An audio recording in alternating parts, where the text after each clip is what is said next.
Hi, my name is Jay with Kick Foosball Tables. First off, I'd like to welcome you to the Kick family. Today I'll be showing you how to properly set up and assemble your Kick Majesty 55-inch foosball table. I hope this instructional video is helpful. With no further delay, let's go ahead and get started. First, you want to open your box and take a look at your contents. Then, you will lay each piece out on your floor individually. If you are assembling your foosball table on a hard surface, I do recommend laying down a large blanket or a large piece of cardboard.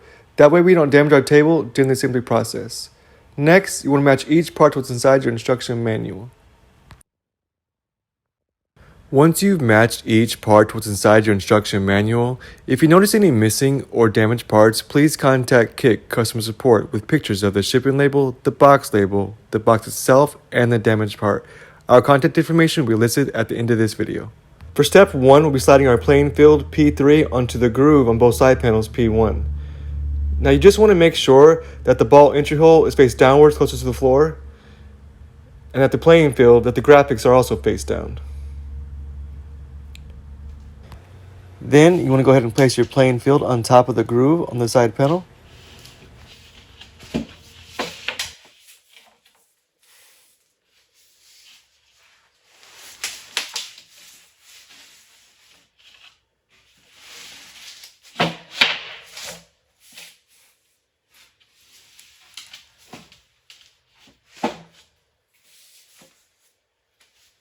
For step 2, we'll be attaching our support braces P7 along with our rods P13 and our lock nuts H3 and our washers H4.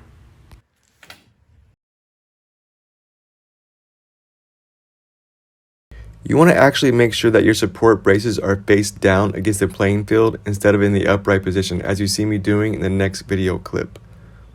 This was an error and must be corrected prior to installing your support braces. Next, we'll be inserting our rods P13 through the bottom hole on the side panel. So go ahead and insert your rod through the first hole and then through the second hole. Then you want to slide your rod through the groove on brace P7.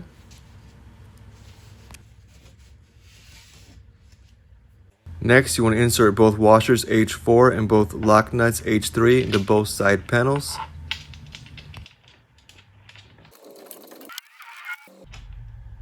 Then you want to secure with both Allen wrenches that were provided, making sure that you do not fully tighten your bolts at this time. You want to leave some wiggle room for step 3 when attaching both of your end panels. You'll be turning both of your bolts simultaneously, one clockwise and one counterclockwise.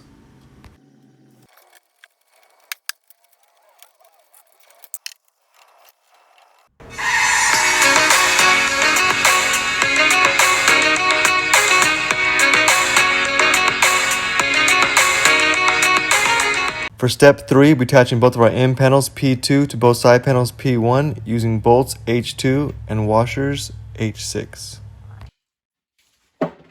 Now what you want to make sure is that the goalie hole is face down and closest to the floor, and the playing field slides on top of this groove that you see here on the end panel. Once you've properly aligned the end panel to both the playing field and side panels, you can now insert your bolt H2 and washers H6 into the top hole of the side panel and then into the bottom hole of the side panel. Then you want to go ahead and secure with an Allen wrench that was provided. Now you do not want to fully tighten your bolts at this time. You want to leave some wiggle room so that you can attach the other end panel to the other side.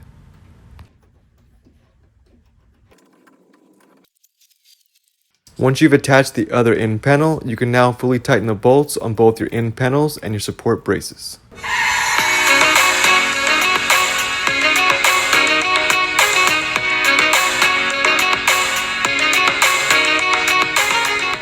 For step 4, you will need to provide your own Phillips head screwdriver. However, I'll be using my impact driver fitted with the Phillips head tip to help speed along this process. We'll be securing our playing field to the bottom of our assembly using screws H7.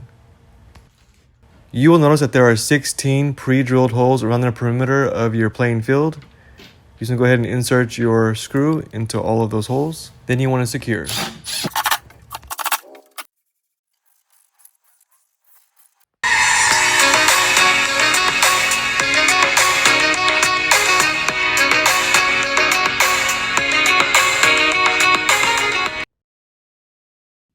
For step 5, we're attaching our straight legs P4A and P4B and our angled legs P5A and P5B to our table using our H1 bolt, our H5 washer, and our handle bolts H12.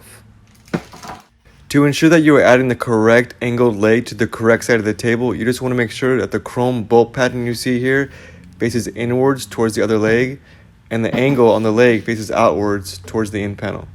You will also notice that there are 3 holes here on your side panel and 3 holes here on your leg. We will be utilizing these first 2 holes on the side panel and leaving the 3rd hole empty, and I'll explain later what the 3rd hole is used for.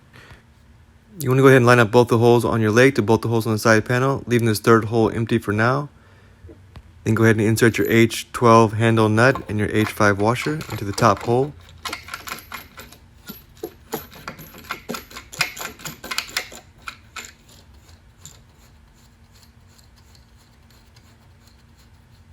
Then insert your H1 bolt and your H5 washer into the bottom hole. And then secure with the Allen wrench that was provided.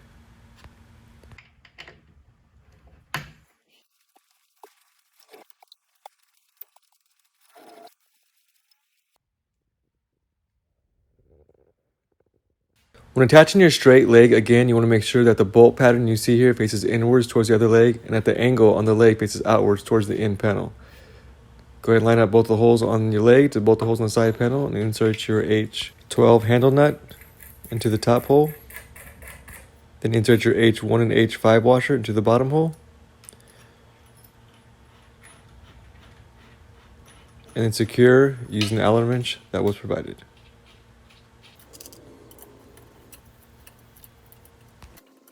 For step 6, we'll be attaching our support brackets P11 behind both of our straight legs for support. You also might want to use a level to level out your leg first prior to attaching your bracket. We'll be attaching our bracket using our H8 screw. You want to make sure that you are attaching your bracket to your side panel and not your leg.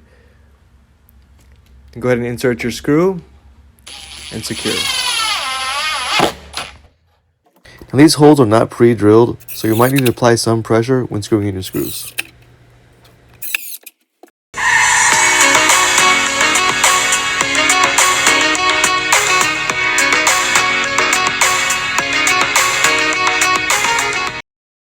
For steps 7 and 8, we'll be attaching all 3 of our leg panels P6 using our H11 nut, our H2 bolt, and our H6 washer. The first thing you want to do is insert all of your H11 nuts into all 4 holes on each of the 3 leg panels. And what you want to make sure is that you align the hole on the end of the nut with the hole on the end of the end panel. And go ahead and insert your H11 nut.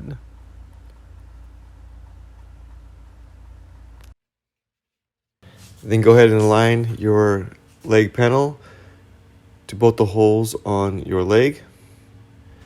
Go ahead and insert your H2 bolt and H6 washer into the side of the leg and into the leg panel.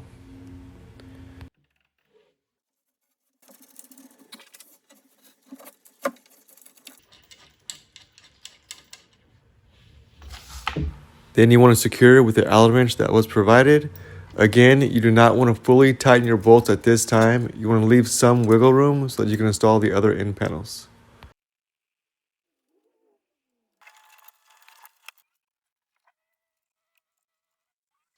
Once your end panels are all properly set in place, you can go ahead and tighten all of your bolts.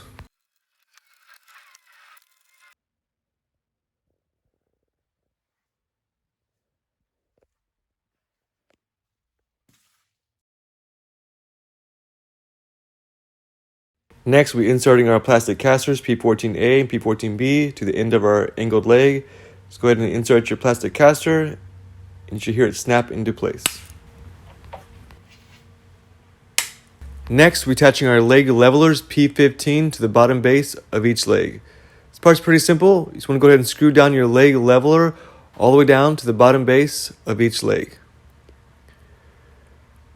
And the purpose of these leg levelers is to stabilize your table during play, so that if one side is higher than the other, you can just unscrew these a couple notches to even out your playing field. After you've attached all your leg levelers, we can now move to the next step in turning over our table. This is a two-person job, so we need some assistance for this part of the assembly. What you want to make sure is that you don't rest the weight of the table on either of the legs. You just want to turn over your table in one swift, full motion so all the legs hit the ground at the same time.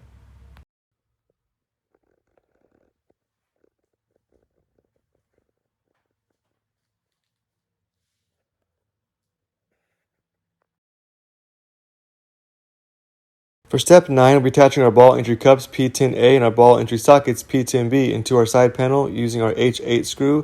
The part's pretty simple. You just want to go ahead and screw in your cup into your socket, insert into the side hole of the side panel, making sure that the cup is flush with the top of the side panel. Go ahead and insert your H8 screw and secure. Now these holes are not pre-drilled, so you'll need to apply some pressure when screwing in your screws. For step 10, we'll be attaching both of our slide scores P12 to both end panels using screws H9. This part's pretty simple. You just want to go ahead and align your slide score with your goalie hole. Insert your H9 screw and secure. Now these holes are not pre-drilled, so you need to apply some pressure when screwing in your screws.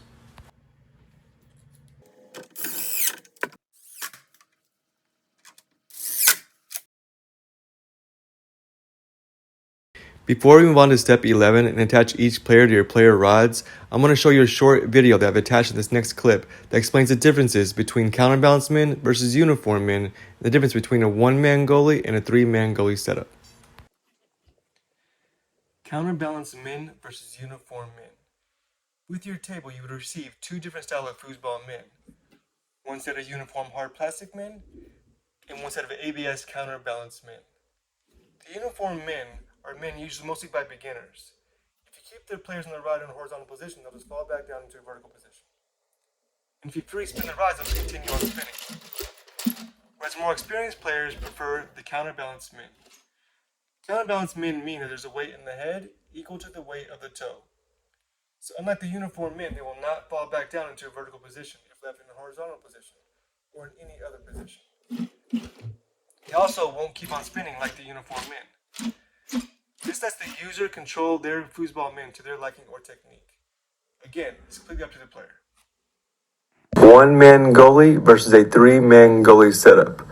Most beginners and some others prefer a three-man goalie setup because there's more defense around the goal, making it harder to score and giving their user more control over the field. While some others prefer a more competitive, fast-paced one-man goalie setup. It's completely up to you. If you choose a one-man goalie setup, instead of having the other two outer men on the goalie rod, you'll replace them with the 4 black stop rings. You might notice these 4 green triangle corner ramps located in your box. These is only going to be used for if you plan on going with a one-man goalie setup. This will not work with a 3-man goalie setup. You can optionally place your field lining tape on both sides of the table to prevent any dead spots, if any at all. The most important part of today's assembly is making sure that all your rods and players are in the correct position. You want to carefully review the diagram that I've attached in this next clip prior to inserting your rods. What you want to make sure is that there's a hole on the correct side of the table where the handles will later go. Rod and player setup. Place 4 handles on each side of the table in this specific order. You also want to make sure that the home team is set up in this specific order as seen in the diagram. Make sure your players are all facing the opposing team and towards the other opponent's goal, not the same team or your own goal. After you've carefully reviewed the diagram and all your player rods are set up in the correct position, you can go ahead and insert your rods about halfway into one side of the side panel. When attaching your players, you want to note that there's a bumper, a washer. Then you want to add the correct amount of players per holes in your rod. Then you want to add another washer and another bumper. And you want to complete by sliding through the second hole.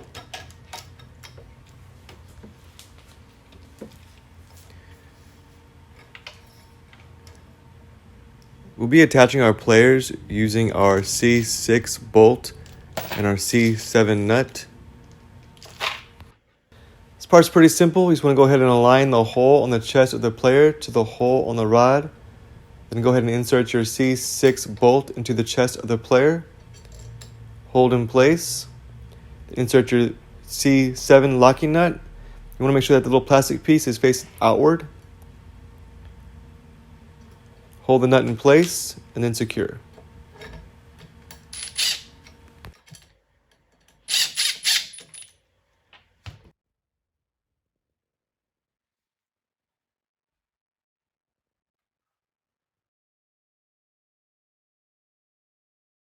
For step 12, be attaching our handles P8 to the other end of our rod using our H10 bolt. Part's pretty simple. You just want to go ahead and line up the hole on the handle to the hole on the rod. Insert your H10 bolt and secure.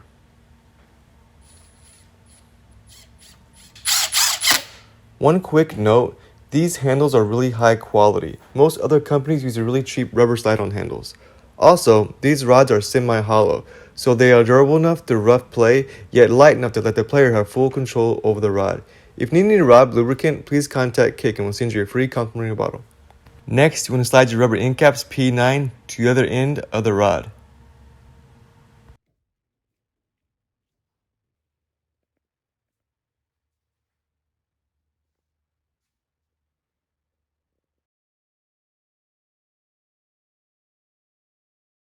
To place your table in a full upright storing position, you just want to go ahead and remove both handle bolts on both of the angled legs completely.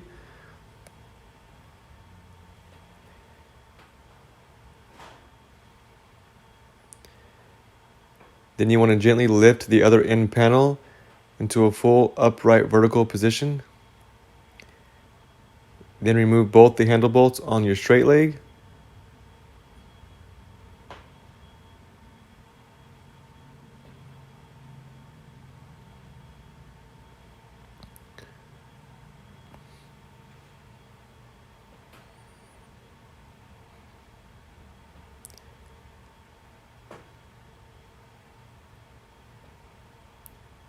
Then you could fold your straight legs into the down position.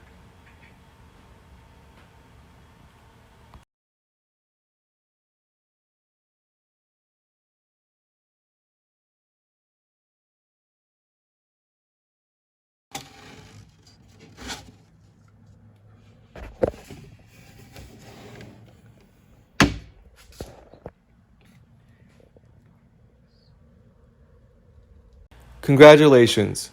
You have finally finished assembling your 55-inch Majesty foosball table. You are now free to enjoy your table with your friends and family. Again, I hope this instructional video was helpful.